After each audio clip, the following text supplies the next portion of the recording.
जय राधे।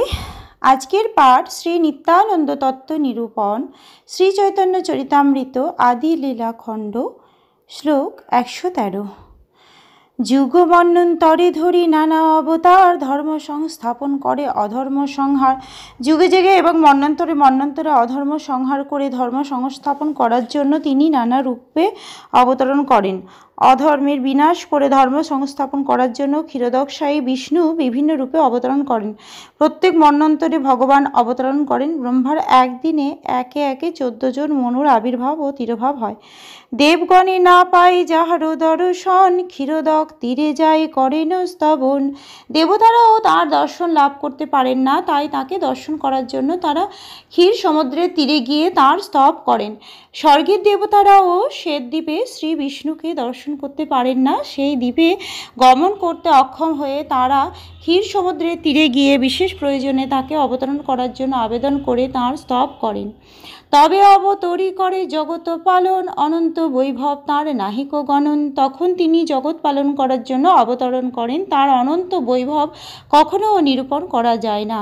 সেই বিষ্ণু হয় যার অংশ অংশের অংশ, সেই প্রভু নিত্যানন্দ সর্ব অবতংশ। সেই শ্রীবিষ্ণু হচ্ছেন সমস্ত অবতারের উৎস, শ্রীমান নিত্যানন্দ প্রভুর অংশের অংশের অংশ।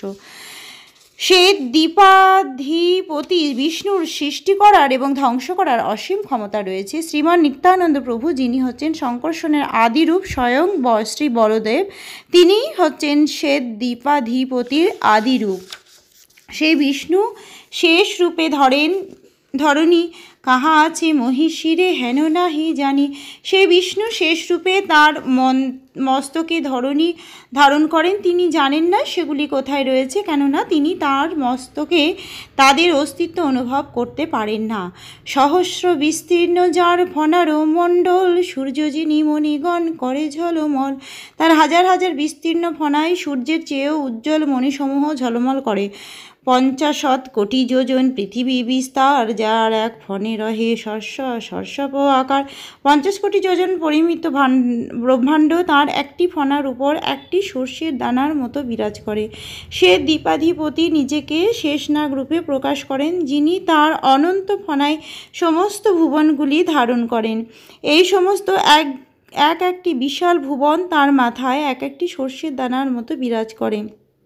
বৈজ্ঞানিকদের অনুমিত মাধ্যাকর্ষণ শক্তি শঙ্কর্ষণের শক্তির আংশিক বিশ্লেষণ। শঙ্কর্ষণ নামটির সঙ্গে মাধ্যাকর্ষণের নামগত সম্পর্ক রয়েছে।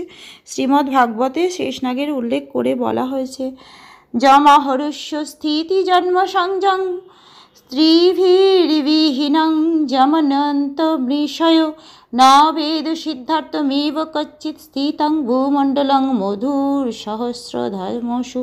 হে ভগবান, বেদের মন্ত্র ঘোষণা করে যে আপনি হচ্ছেন সৃষ্টি স্থিতি ও প্রলয়ের কারণ, কিন্তু প্রকৃতপক্ষে আপনি এই সমস্ত সীমার অতীত এবং তাই আপনার নাম অনন্ত।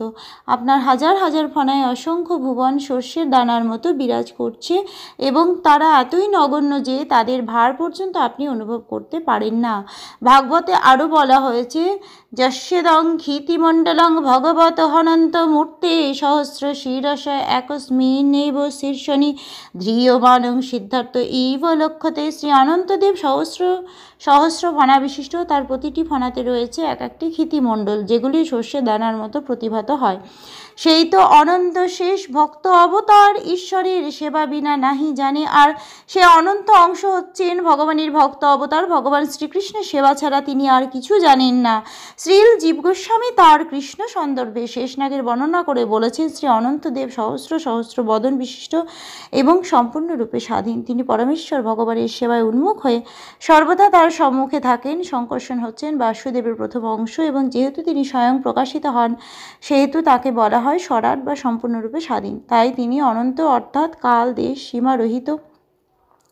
তিনি সহস্র বদন শেষ রূপে ও বর্তমান। স্কন্দ পুরাণে অযোধ্যা মাহাত্ম্য অধ্যায়ে বর্ণিত হয়েছে যে সকলের সমক্ষে দেবরাজ ইন্দ্র শেষ রূপধারী সত্য প্রতিজ্ঞ লক্ষণকে বলতে লাগলেন, আপনি আপনার সনাতন বিষ্ণুধামে গমন করুন, যেখানে আপনার ফণা শোভিত শেষ মূর্তিও উপস্থিত আছেন।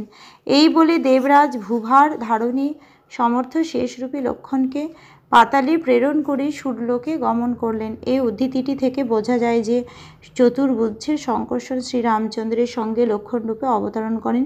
শ্রীরামচন্দ্র যখন অপ্রকট হন শেষ, তখন লক্ষণ থেকে পৃথক পৃথক হয়ে স্বীয় ধাম পাতালে গমন করেন এবং লক্ষণ বিষ্ণুধাম বৈকুণ্ঠে গমন করেন। লঘু ভগবতামৃতে গ্রন্থে নিম্নলিখিত বর্ণনাটি দেওয়া হয়েছে। দ্বিতীয় চতুর্ভুজের শঙ্কর্ষণ ভূধারী শেষের সঙ্গে মিলিত হয়ে শ্রীরামচন্দ্র রূপে অবতীর্ণ হয়েছেন। শেষের দুটি রূপ হয়েছে, একটি হচ্ছে ভূধারী এবং অপরটি হচ্ছে ভগবানের শয্যারূপ সেবক।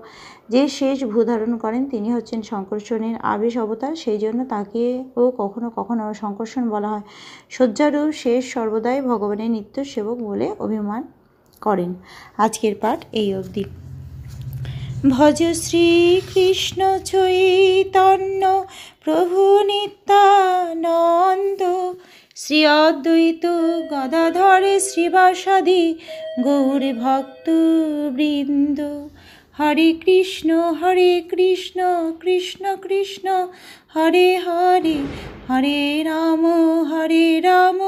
রাম রাম হরে হরে। জয় রাধে জয় রাধে, জয় রাধে জয় রাধে, জয় রাধে।